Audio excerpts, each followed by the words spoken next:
바울이 유라굴로 광풍으로 떠내려가는 배 안에서 그 배 안에 타고 있는 사람들을 모아놓고 이렇게 말했잖아요.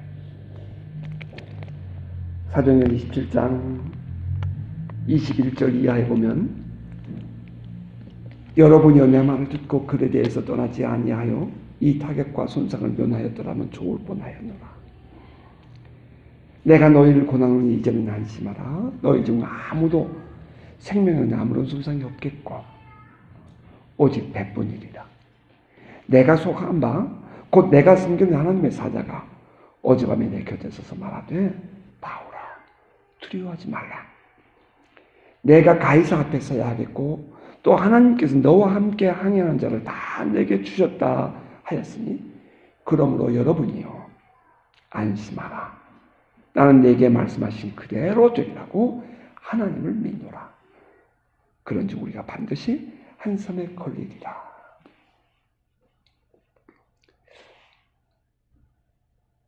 이 배가 유라굴로 광풍을 만나서 정처 없는 길을 떠내려갑니다. 어떻게 될지, 무슨 일을 만날지, 앞으로 우리의 인생은 어떻게 될 것인지 알 수가 없는 삶을 사는 것입니다.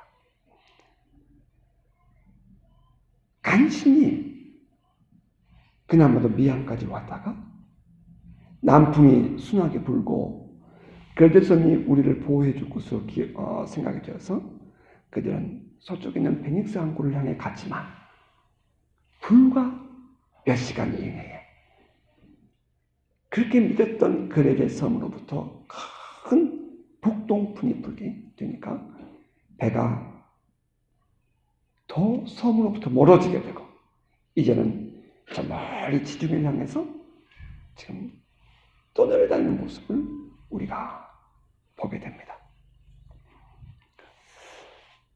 여러분 잠깐만 저를 보시겠습니까? 우리가 지난날 한참 하나님의 은혜가 임했을 때에 이곳에 종종 많은 환자들이 와서 기도를 해달라고 다녀간 일이 있었습니다. 그때는 지금과 저는 동일하게 이런 얘기를 했습니다.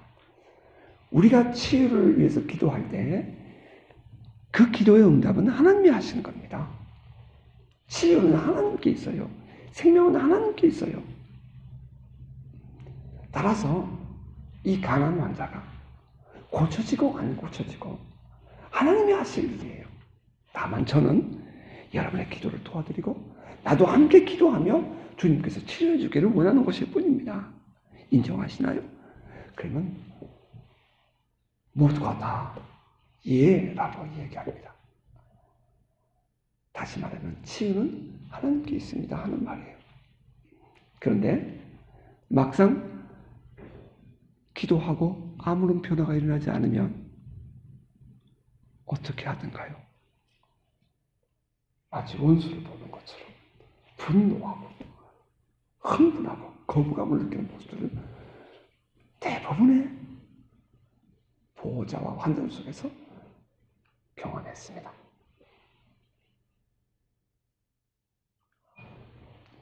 바울이 말하기를 여러분 안심하세요. 이 풍랑 곧 멈출 거예요. 이 배가 곧 한 섬에 닿을 겁니다. 하나님이 그렇게 나에게 말씀하셨어요. 주의 사자를 보내시고 천사를 내게 보내셔서 그 지난날 밤에 내게 말씀하시기를 내가 가이사 앞에 서야 하겠고 함께 배를 타고 가면 여러분의 생명도 건져주시겠다고 약속하셨어요. 그러니까 여러분 안심하세요 라고 말했단 말이에요. 배 안에 타고 있는 사람들은 그렇게 기대할 거예요. 지금 얼마나 불안했겠어요. 금방 아니 어쩌면 이날이 지나고 나면 이틀까지 못 가죠. 바로 눈앞에서 금방 풍랑이 멎어질 것을 기대한단 말입니다. 근데 오늘 보면 어떻게 시작해요?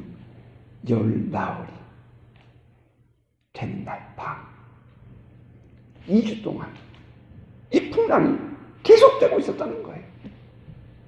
우리가 첫 번째 이 본문에서 생각해보고 싶은 것은 종종 우리들의 신앙, 우리는 살아계신 하나님을 믿고 하나님께 기도하고 하나님께서 이루실 것을 우리는 기대합니다.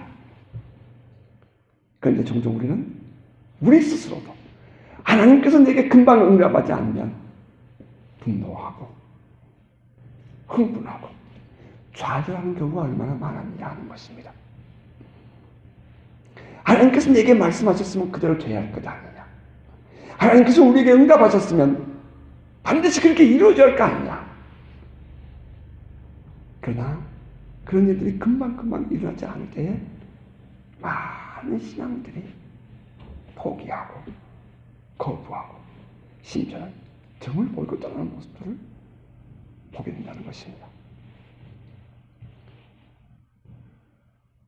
여러분 지금 기도하고 있는 것이 있습니까? 하나님께서 내게 이렇게 말씀하셨고 이렇게 하나님께서 꿈을 주셨고 이렇게 하나님께서 약속을 주셨다고 믿었는데 그것이 아직 이루어지지 않았다고 여러분 실망적인 부분들이 있습니까?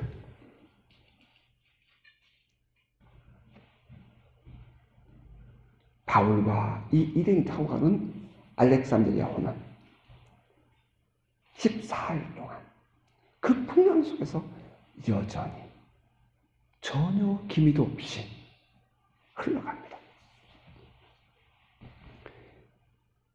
14일째 되는 날 밤, 역시 직업인들은 달라요. 다시 말하면 경험을 가진 사람들은 다르단 말입니다. 배가 가는데 느낌이 달라요. 성경 본문엔 짐작했다라는 단어를 써요. 물 깊이가 낮아지고 있다는 것을 느끼는 겁니다. 그래서 물 깊이를 재보니까 120길쯤 됐어요.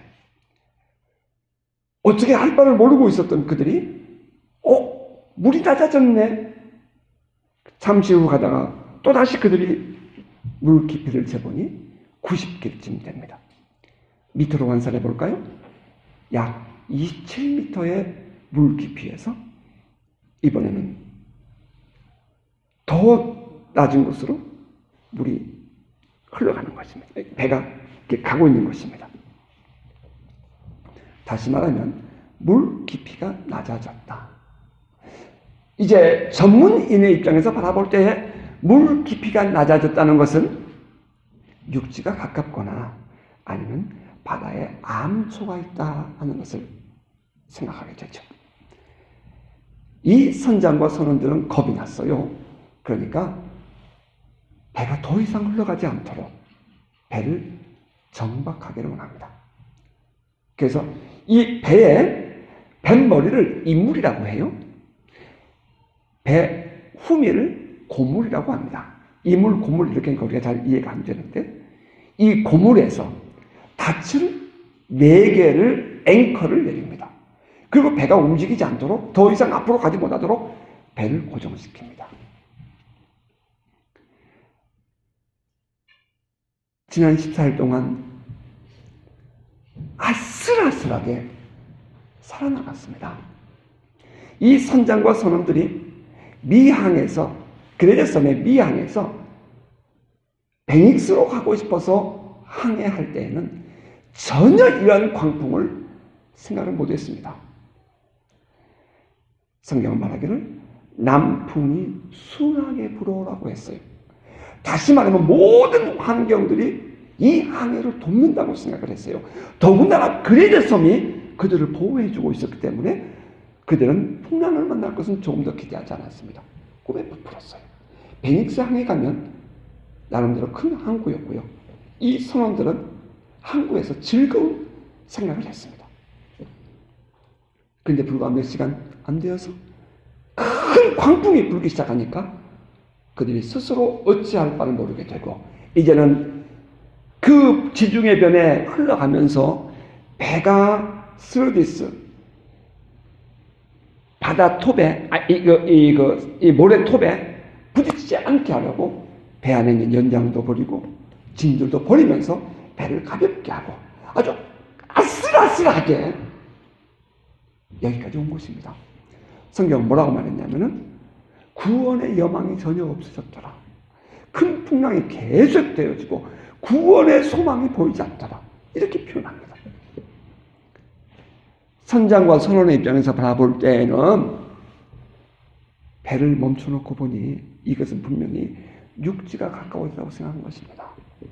우리가 두 번째 우리가 이 본문에서 묵상하게 되는 것은 리더십에 대한 이해입니다. 이 배에 276명이나 타고 있는 이 큰 배에 책임자는 리더십은 선장이었습니다. 그동안 그렇게 풍랑이 불고 이 배가 요동을 칠 때에 바울이 안심하라 뭐라고 말했지만 그러나 여전히 이 배의 리더십은 선장이에요. 선원들입니다. 백부장도 아니고요. 바울도 아니었어요.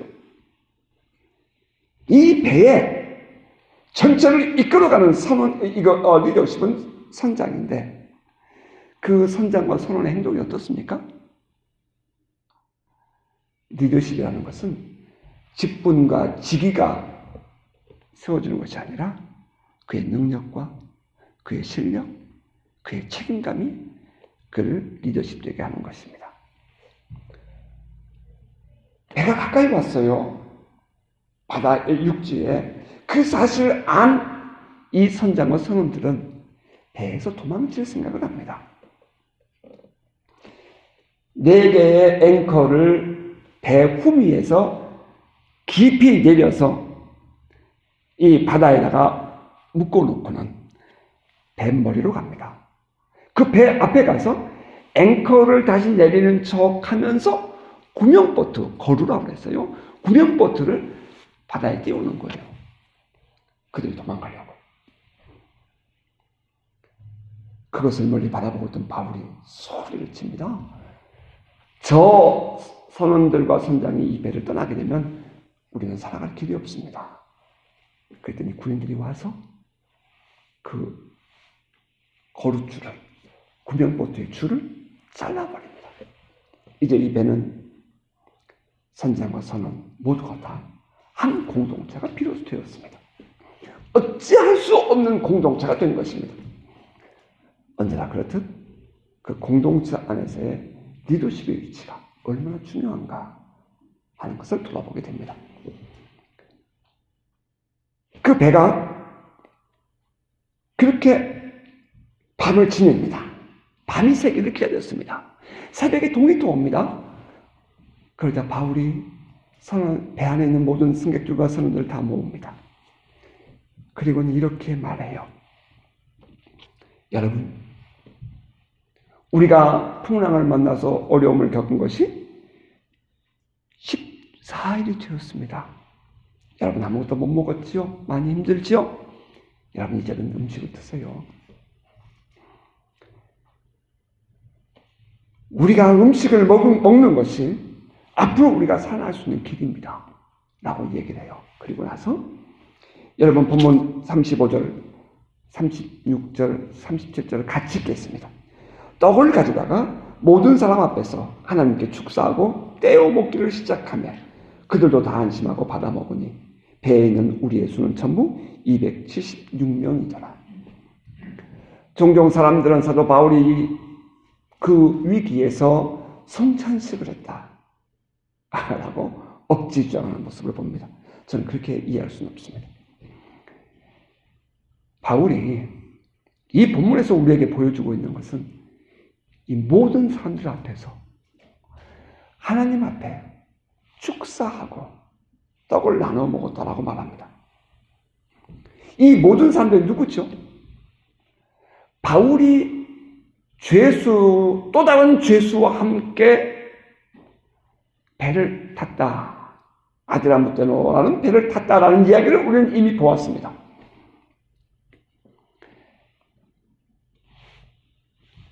지금 바울이 가이사랴에서 배를 타고 로마에게로 갈 때의 총독은 베스토 총독입니다.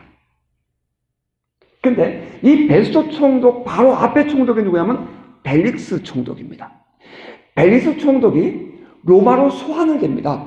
이제 불려갑니다. 그리고 다음 총독인 베스토가 오는 것입니다. 이 벨릭스 총독이 왜 로마로 소환이 되냐면은 예루살렘에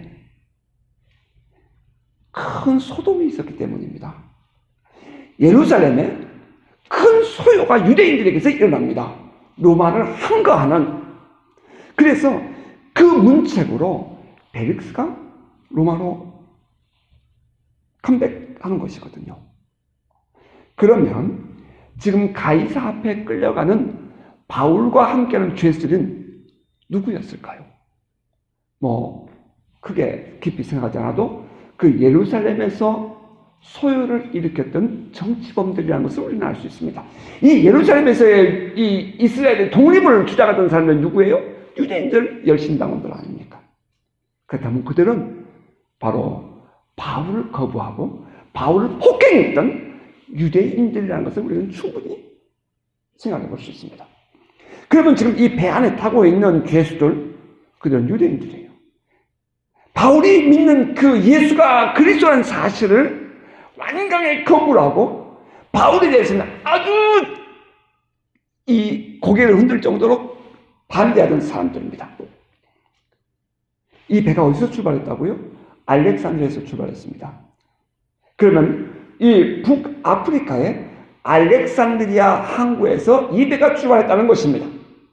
그렇다면 이 북아프리카 지방에 살고 있는 사람들도 이 배에 타고 지금 로마로 가고 이탈리아로 가고 있다는 것을 우리는 짐작해 볼 수 있어요. 배를 타고 있는 선장들과 선원들, 그들 또한 예수 믿는 사람들은 아닐 것입니다.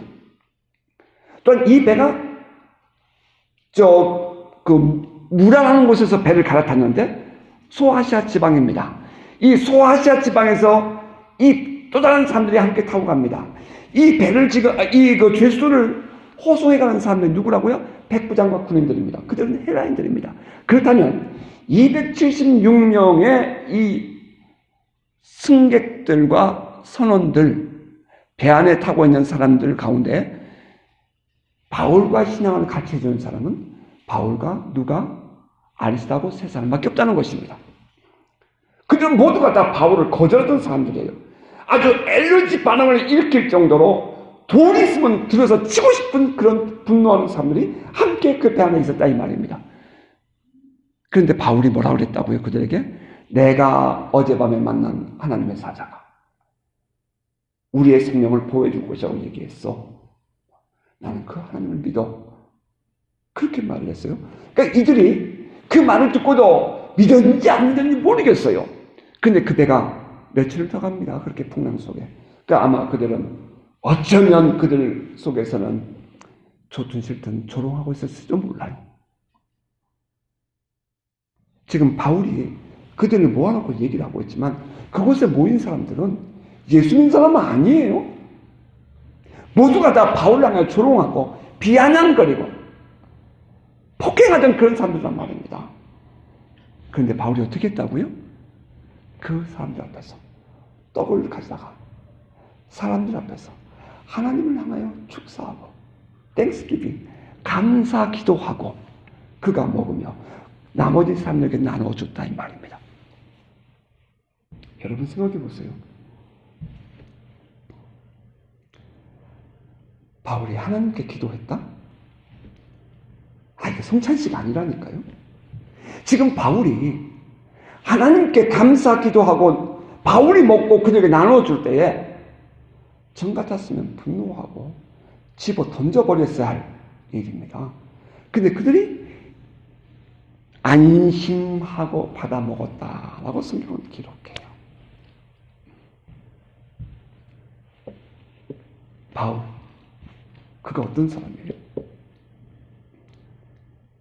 그 모질고 힘들었던 아픔과 고통 속에서도 하나님을 깊이 묵상하고 부활하신 그리스도, 지난 27년 전에 내가 만났던 그 주님, 그분과 꾸준히 사귀고 대화하고 묵상하고 사랑하고 나누면서 살아온 사람 아닙니까? 사람들이 뭐라고 하든지, 남들이 나에게 뭐라고 말하든지, 남들이 나에게 어떻게 대하든지, 그것은 문제가 되지 않았어요. 여러분, 고린도후서 11장 한번 찾아보시겠습니까? 고린도후서 11장 23절 이하에 보면 사도 바울은 이렇게 말합니다. 그들이 그리스도의 일꾼이냐? 정신없는 말을 하거니와 나는 더욱 그러하도다. 내가 수고를 넘치도록 하고 옥에 갇히기도 더 많이 하고 매도 수없이 맞고 여러 번 죽을 뻔하였으니 유대인들에게 40에서 하나 감한 매를 5번 맞았으며 3번 퇴장으로 맞고 1번 돌로 맞고 3번 파선하고 일주야를 깊은 바다에서 지냈으며 여러 번 여행하면서 강의 위험과 강도의 위험과 동족의 위험과 이방인의 위험과 시내의 위험과 광야의 위험과 바다의 위험과 거짓 형제 중에 위험을 당하고 또 수고하며 애쓰고 여러 번 자지 못하고 줄이며 목마르고 여러 번 굶고 춥고 헐벗었노라. 이 외의 일은 고사하고 아직도 날마다 내 속에 눌리는 일이 있으니 곧 모든 교회를 위하여 염려하는 것이라. 여러분, 또 잘 보십시오. 고린도 후서가 언제 기록됐냐면은 AD 56년경에 기록됩니다. 바울이 3번째 선교 여행을 할 때 에베소에서 에베소 부흥을 경험하잖아요. 2년 6개월 정도. 그 에베소에서 2년 3개월 정확히 그 정도 우리가 정확한 숫자는 2년 3개월 좀 넘으면 되겠죠. 석 달을 에베소 지역에서 복음을 전하다가 또 두란노에 가서 2년을 지내니까요. 두란노 성에서. 그 에베소 전도의 거의 끝날 무렵에 고린도에 보내는 2번째 편지를 씁니다. 그러면 지금 이 사도 바울이 로마로 가는 배를 타고 갈 때 이때는 AD 60년 8월 중순경이라고 일반적으로 본다고 했어요. 그러니까 늦어도 9월 초순경이란 말입니다. 그러면 적어도 4년 전까지 3차 전도 여행을 다 마치기도 전에 사도 바울은 이와 같은 고난을 겪었습니다. 배가 파선하고요. 먹을 것을 먹지 못하고요. 그러니까 얼마나 힘들고 어려운 그의 삶을 살아왔던가 하는 것을 우리는 짐작해 볼 수 있는 거예요. 그런 그 중에 바울은 무엇을 생각해요? 주님을 향한 사랑, 주님과의 깊은 교제와 사귐. 남들이 알아주고 안 알아주고 그것이 중요하지 않았어요. 남들이 인정해주고 인정하지 않고 그것이 중요하지 않아요. 바울에게 있어서는 내가 사랑하는 예수, 그 부활하신 예수, 내가 지금까지 내 모든 삶을 드리고도 아깝지 않는 바로 그 사랑하는 주님, 그분과의 교제와 그분과의 그 사귐, 우리는 그것을 친밀감이라고 표현합니다. 그분과의 함께 살아가는 그 삶에 바울은 온통 빠져 있었어요. 남들이 돌로 쳐요. 대장을 때려요. 40에 하나 감한 매를 맞아요. 심지어는 이방인들도 그랬어요. 유대인들은 말할 것도 없고 가는 곳마다 어느 누가 바울을 크게 맞이해주는 사람이 없어요. 그럼에도 불구하고 바울은 가는 곳마다 이 복음을 전해요. 오늘날 우리는 어떻습니까? 우리는 복음을 전하다가 좀 어려운 일을 만나면 화가 나요. 제가 사우나를 갔다가 어떤 여자분에게 예수를 전하고 싶었어요. 그래서 저는 얘기를 했어요. 그랬더니 나한테 화를 퍽 내면서 시끄럽습니다 이러더라고요. 와, 깜짝 놀랐어요. 나 잊지 못하겠어요. 그분 남들에게 방해되겠어요 이러더라고요. 화가 나대요. 진짜로. 나는 당신에게 복음을 전해서 당신 영혼을 구원하고 싶어서 당신 살라고 하는 얘기인데 이렇게 행동할 수 있을까? 화가 나더라고요. 바울은 어땠어요? 사람들이 우리에게 비난합니다. 잘못됐다고. 그때 우리는 어땠어요? 기가 죽고 피하고 싶고 만나고 싶고 안 만나고 싶고 어쩌면 조용하게 있고 싶고 차라리 지난 날로 돌아가고 싶고 남들이 잊어지지 않는 것 때문에 우리는 weak, 연약해져 있지 않느냐 이 말이에요. 근데 바울은 어떻게 했어요? 그 모진 고난 속에서 꿋꿋하게 주님과의 친밀감으로 깊이를 더해갑니다. 누가 인정해 줬나요? 아니요. 인정받지 못해요. 많은 사람들에게 거부를 당해요. 많은 사람들에게 폭행을 당해요. 그럼에도 불구하고 그는 끝까지 그 길을 갑니다. 그의 표현대로 그리스도를 아는 것을 최고의 지고선으로 알고 나머지 모든 것들을 배설물처럼 여겨버리는 것입니다. 세상 사는 사람들은 내가 높아지기 위해서 내 양심을 팝니다. 내가 남들에게 인정해주고 싶어서 내 모든 지식과 내 모든 것들을 우리가 버리기도 합니다. 내가 남들에게 대접받고 싶어서 종종 비겁해지기도 합니다. 그러나 바울은 그러지 않았습니다. 그는 묵묵히 기도하며 주님과의 친밀감을 더해간 것입니다. 심지어는 지금 이 풍랑 속에서 배가 파선할 지경에 이르렀습니다. 그러나 그때에 이 모든 사람들 앞에서 떡을 들고 하나님 앞에 감사 기도를 합니다. 그리고 그가 혼자 먹고 그들에게도 나누어 줍니다. 그런데 그들이 안심하고 받아 먹습니다. 다시 말하면 바울을 억셉트 했다는 것입니다. 바울이 믿는 신앙을 인정해 주었다는 거예요. 기도하는 사람, 하나님과의 친밀감 속에 살아갔던 이 바울이 비로소 배 안에 있는 그 사람들로부터 받아들여지게 됩니다.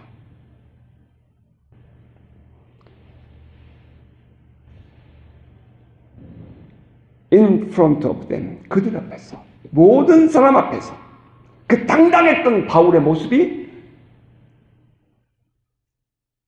우리 눈에 보입니다. 여러분, 믿음의 깊이를 더해가고 주님과의 사귐의 깊이를 더해가는 은혜가 있기를 주의 이름으로 축복합니다. 주변에 동요되지 않고 주님과 더 깊은 관계를 유지해 가시기 바랍니다. 그것이 결코 쉽지는 않습니다. 그렇게 하기 위해서 지불해야 되는 고통들도 있습니다. 하지만 그 신앙을 지킨 결과는 지난날 겪었던 고통과 비교할 수만큼 큰 것입니다. 바울은 말하기를 영광을 얻기 위하여 고난도 함께 받아야 한다고 말씀했습니다. 사람들은 언젠가 반드시 이렇게 말할 날이 올 것입니다. 그래, 당신의 신앙이 옳았어. 당신이 맞아. 당신 신앙이 진짜야. 주님과의 사귐의 깊이를 더하시기 바랍니다. 주님을 더욱 신뢰하고 주님을 믿으십시오. 주님이 주신 말씀에 순종하세요. 그리고 주님을 기다리십시오. 때로는 주님이 내게 말씀을 주셨는데 주님이 내게 꿈을 주셨고 때로는 주님께서 내가 성경을 읽다가 내게 확 다가온 인라이트닝, 조명이 있었는데 내 앞에서 그 말씀을 믿었는데 금방 내 안에 이루어지지 않았다고 포기하지 마십시오. 주님은 우리를 실어버리지 않으시며 우리를 반드시 웃게 하실 것입니다. 우리가 주님을 인해서 고난을 당하고 세상 사람들에게 웃음거리가 되었다면 주님은 결코 우리를 외면하지 않으실 것입니다. 기도하는 사람, 그 사람을 반드시 하나님은 웃게 하십니다. 여러분 믿으십니까? 떡을 가지다가 모든 사람 앞에서 하나님께 축사하고 감사 기도하고 떼어 먹기를 시작하며 당당한 바울의 모습을 봅니다. 자, 이제 날이 샜습니다. 지난날에 배 훔에다가 앵커 4개를 걸어서 배가 떠내려가지 않도록 고정시켰던 선원들. 아침에 보니 저 멀리 육지가 보입니다. 그래서 앵커를 닻을 잘라내고 이제 바람이 부는 대로 도출을 올려서 배가 육지로 가도록 배를 항해합니다. 얼마 가지 않았습니다. 두 물이 모여서 내려오다가 모이는 곳에, 우리 이건 상식입니다. 모래톱이 있었습니다. 모래가 그곳에 모인 것입니다. 그러니까 배가 가다가 뱃머리가 모래톱에 탁 박혀버렸습니다. 파도가 뒤에서 밀려옵니다. 그동안 14일 동안 큰 풍랑을 가까스로 이겨왔던 배가 이제 배가 멈춰 있으니까 뒤에서 오는 큰 풍랑으로 해서 배 후미가 파손되고 물이 들어오기 시작합니다. 배가 가라앉기 시작하는 거예요. 그러자 군인들이 생각하기를 이 배 안에 끌고 왔던 포로들이 도망을 갈까봐 군인들이 그 사람들을 죄수를 죽이고자 합니다. 그때에 성경은 이렇게 기록했어요. 백부장이 바울을 구원코자 하여, 백부장이 바울을 구원코자 하여 그들의 뜻을 막고 헤엄칠 수 있는 사람들 먼저 헤엄쳐 가라. 그리고 나머지 사람들은 널 조각과 배의 물건들을 타고 육지에 나가도록 해라. 그래서 결국 그들이 육지에 상륙하게 됩니다. 백부장이 바울을 구원하려 하여, 여러분 백부장이 누구예요? 바울이 누굽니까? 호송관이고 죄수예요. 정확한 갑과 을이죠. 그런데 그 백부장이 바울을 구원코자 하여, 이제 이 배의 리더십이 누가 됐어요? 백부장이 아니에요. 바울이 됐어요. 바울이, 죄수인 바울이 자기를 호송한 백부장으로부터 보호를 받습니다. 이것은 마음 중심에서부터예요. 지난번 미항에서 배가 출항하라고 할 때 바울이 백부장에게 말하기를, 우리가 만약에 이 항해를 시작하면 배와 화물뿐 아니라 우리의 모든 생명까지 위험합니다. 가지 마십시다. 못 가게 하십시오. 그때 백부장은 선장과 선원들을 쫓아가서 만납니다. 그랬더니 지금 기회가 좋다고 그렇게 말하니 백부장은 선장과 선원의 말을 믿더라 라고 했어요. 근데 지금 어떻게 됐어요? 지금 어떻게 됐어요? 그 바울을 구원코자 하여, 그 바울을 구원코자 하여, 누가? 백부장이. 어떻게 해서 이러한 변화가 일어났죠? 어떻게 해서 이러한 삶의 정말 중심에서의 substitution, 교체가 일어났죠?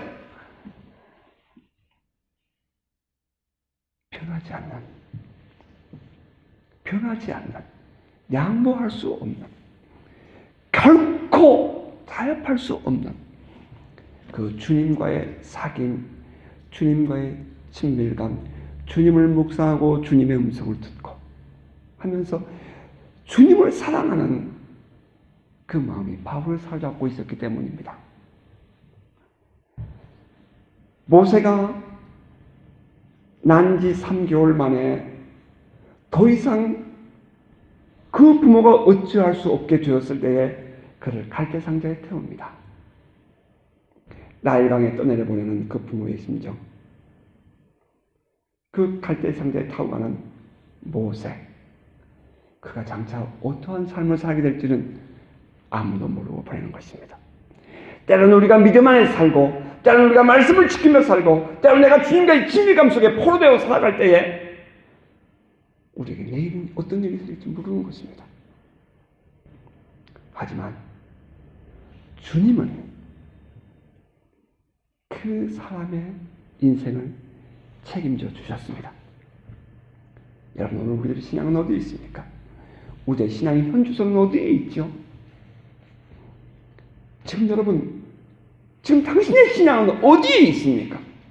여러분의 관심은, 주된 관심은 어디에 있어요?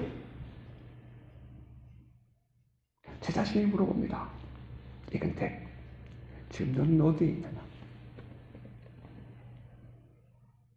주님과의 친밀감, 주님을 좀 더 알고 주님과의 사랑의 포로가 되고 주님의 음성을 듣고 주님의 마음을 알고 그 주님과의 교제의 깊이를 더해가는 저와 여러분 되시기를 바랍니다. 우리는 이것을 기도한다고 표현합니다. 이것이 바로 주님 안에 내 인생을 맡기고 살아가는 삶입니다. 우리의 인생이 갈대상자에 태워지지 않으면 우리는 세속적인 삶을 살아갈 것이고 결국 그렇게 될 것입니다. 하지만 주님의 손에 우리의 인생이 맡겨질 때에 주님은 우리를 웃게 하실 것입니다. 여러분 믿으십니까? 말씀드리겠습니다. 신앙의 깊이를, 주님과의 사귐의 깊이를 더해가고 주님 부르면 주님 내게 말씀하시고 주님 보고 싶어요, 주님 사랑합니다 고백하면 주님도 그래 내가 너 사랑한다, 내가 너를 안다 응답하시는 그 주님과의 그 사귐의 깊이를 더해가며 믿음 안에 승리하는 여러분 되시기를 주의 이름으로 축복합니다.